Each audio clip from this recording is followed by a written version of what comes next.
forum. So I think I'm actually with the Baroness here. I think Parliament needs to reclaim its authority. Many of these decisions are political decisions. It may well be that people should be banned from wearing crosses. It may well be that we ought to pass laws permitting it. But many of these are things that are suitable for democratic debate, in my view, and not for decisions in the wholly inadequate courtroom.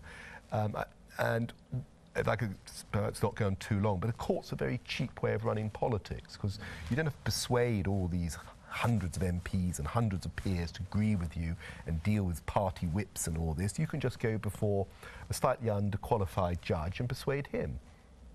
So, politics has moved from the courtroom and should be brought back to the upper and lower houses. Is this your position? I feel good that this country brought in race equality laws. And I want to tell you that inequality is nothing that anybody should be happy about. And I know that working class people and all sorts of people are now claiming their rights. Women have claimed their rights. And I'm glad that we have laws whereby if people break those laws, we're not asking for advantages. No one will hire an ignoramus to run the country.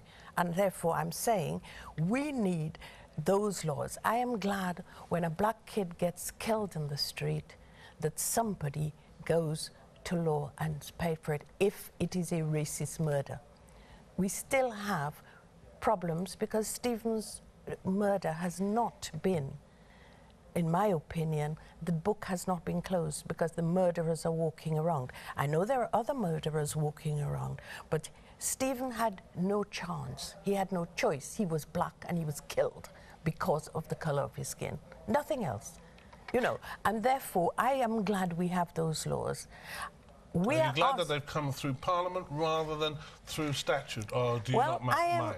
The Acts of Parliament have to go through statute. At some time it has to be proved in the court, so I'm not arguing. The process is not a concern of mine at this moment. What is a concern of mine is that privileged people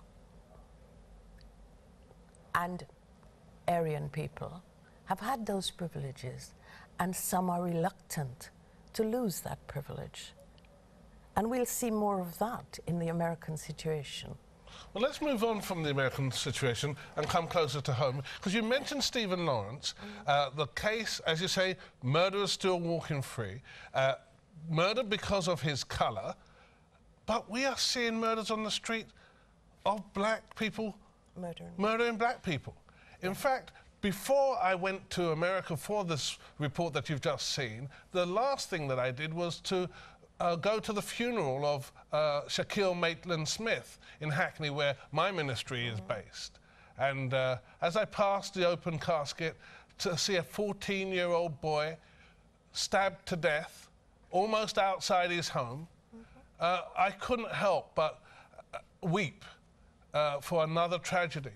And one man who I know has been doing so much work to try and bring peace back to our streets is our guest, Reverend Nimza Bungi. I want to show you just a clip from September 20th where the people came out to stand up against the violence that we're seeing on the street. We're scared to address the issues that happen on our streets. But if everybody in London begins to shout when they see something run, stop. If all of us can shout stop and not hide away, all of a sudden the young people or the old people or the people committing the criminal activity will know that a city has risen up to say, we will not have this happen anymore.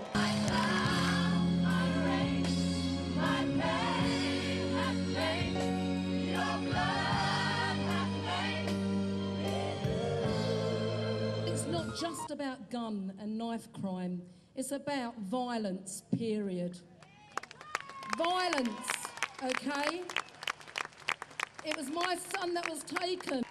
You know, the same way, if you're in a, you know what, if you're in a driving ban and you get caught, you go from the car to the prison one time. If you get caught with a knife, they should say, oh, right, you got a knife. Yeah, well, explain that in 5 years when you see your mum. Simple. I think we really have to ask ourselves what type of society we're creating in the 21st century. And whether it's the law we need, or whether it's the politician, or whether it's the churches, we have to look squarely. I think Reverend Nim says we have to talk about it, and we have to get ourselves ready to know whether what we're doing is creating a society where children are killing each other. I find that quite frightening. And what kind of things underpinning society would you seek to see change? What have we got to, is it the parents, is it the schools, is it the kids?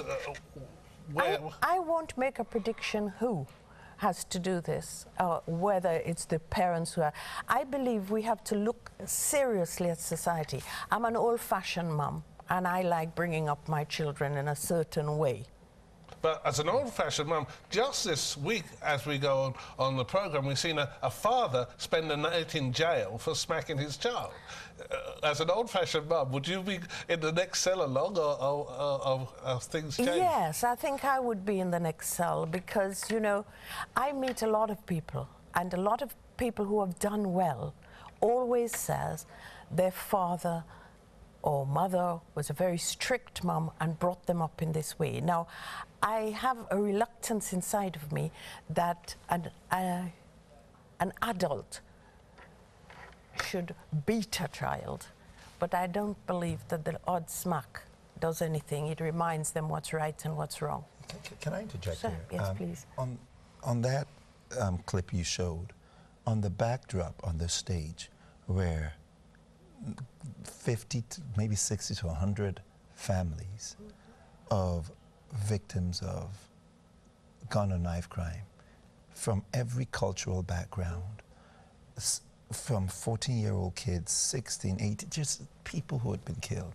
That, for me, was one of the most painful moments where you're having to stand with the pain and mothers and fathers saying, why did my child have to die? I don't want to politicize this issue. I think we've first got to recognize on so many strands there are multiple failings. One may look at young people talk about nothing to do.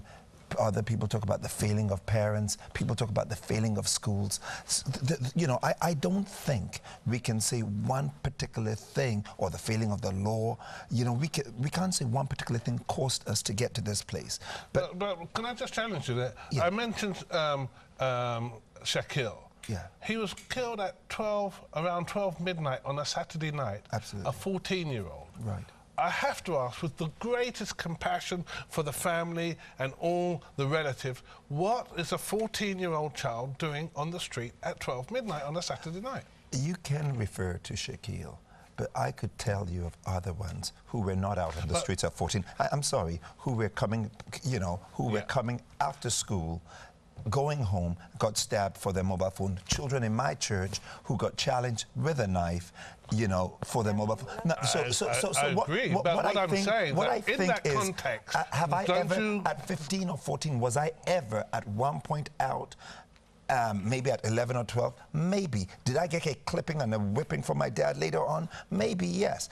Did I go for a party? Did we sneak out? George, did you ever sneak out of your house, even in spite of the disciplines of your father? My father was a disciplinarian, so was my mother. But we did do that odd slipping away. In my boarding school, did we try to jump the fence to go for parties? Yes, we did, but yet we got disciplined for it. Now, when an incident happens to an individual, and that person may lose their life, as you've just referred to, let's not suddenly broad brush everything. I don't know the intricacies as to what exactly. So, and I say it with compassion and not to right. So I don't want to get into the total blame culture and say, oh, that parent failed.